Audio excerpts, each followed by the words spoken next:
રવિવારે વડોદરા શહેર તથા જિલ્લાની 35થી વધુ જૈન પાઠશાળાના બાળકોનો એક દિવસીય કાર્યક્રમ બરોડા પાઠશાળા સંગઠન દ્વારા આયોજિત કરવામાં આવ્યો હતો.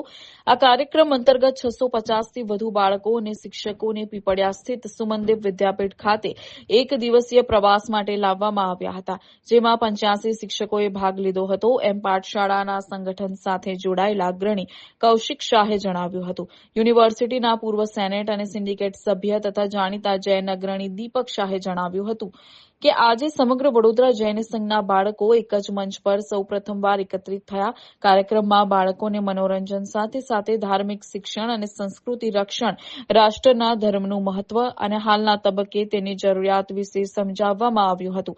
બાળકોએ નાટિકા, નૃત્ય, ગેમ્સ, હાઉસી, સંગીત, કોન્સર્ટ, કાર્નિવલની મજા માણી હતી.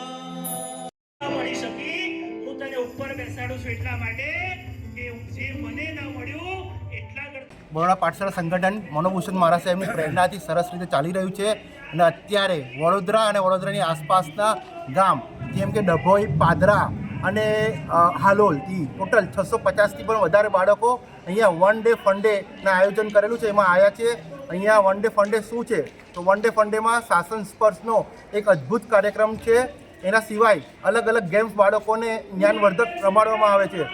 જૈન હાઉસી નોર્મલ વિચારે કે જૈન હાઉસી છે તો જૈન હાઉસી એટલે બધાને ખબર છે કે આવું છે, પણ હાઉસીમાં પણ નોલેજ કેવી રીતે બાળકોને ગેઇન થાય, બાળકોને મજા કેવી રીતે આવે એ રીતે હાઉસી રમાડવામાં આવશે. અને સાથે સાથે અત્યારે માતૃપિતૃ વંદનાનો અદ્ભુત કાર્યક્રમ ચાલી રહ્યો છે અને જૈન ઇતિહાસના પાનામાંના અલગ અલગ પાત્રો જે જૈન ઇતિહાસમાં થઈ ગયા છે, જેની અત્યારે બધા પાના અત્યારે ભૂસાઈ ગયા છે, કોઈને ખબર નથી, તો એ પણ ઇતિહાસના પાના દ્વારા અમે લોકો સરસ મજાનું નાટક દ્વારા બાળકોને જૈન ઇતિહાસનું ખબર પડે એ માટે એક અદ્ભુત નાટિકા પણ અહીંયા પ્રસ્તુત કરેલું છે.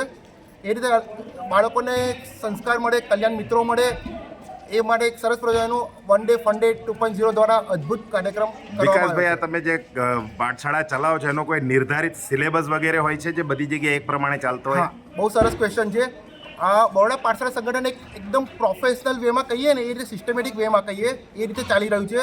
અહીંયા એક સરસ રીતે અમે લોકોએ દર મહિનાની એક્ટિવિટી ડિઝાઇન કરેલી છે. એ એક્ટિવિટી અમારા એક વોટ્સઅપ ગ્રુપમાં જે ટીચર્સનું ગ્રુપ છે એમાં સર્ક્યુલેટ થાય છે અને એના દ્વારા દરેક મહિનામાં 4 એક્ટિવિટી દરેક પાઠશાળાના બાળકો જે અમે લોકો ડિફાઇન કરેલી છે એ પ્રમાણે અલગ અલગ એક્ટિવિટીઝ ત્યાં બાળકોને કરાવવામાં આવે છે. અત્યારે મૌન એકાદશી ગઈ તો મૌન એકાદશીનું મહત્ત્વ શું એના માટે એક સરસ મજાની એક્ટિવિટી હતી. આપણે જ્યારે ભગવાન મહાવીરનું નિર્વાણ કલ્યાણ થયું ત્યારે છઠ કેમ કરવાનો બધાને ખબર નથી, પણ આપણે છઠનું મહત્ત્વ શું એ બધું સરસ રીતે સમજાયું તો ઘણા બધા બાળકો, ઘણા બધા ટીચર્સોએ છઠ કર્યો. એવી રીતે મહિનામાં 4 એક્ટિવિટીઝ થાય અને જે પાઠશાળા સારી એક્ટિવિટીઝ કરે એ માટે અમે સિલેક્ટ કરીએ અને એવી 2 પાઠશાળાને દર મહિને, એવી 3 પાઠશાળાને દર મહિને અમે લોકો 4000 રૂપિયાનું ઇનામ આપીએ છીએ. બહુ સરસ. અને આ ઇનામના પૈસા બાળકો માટે, બાળકોની ગિફ્ટ લાવવા માટે વપરાય.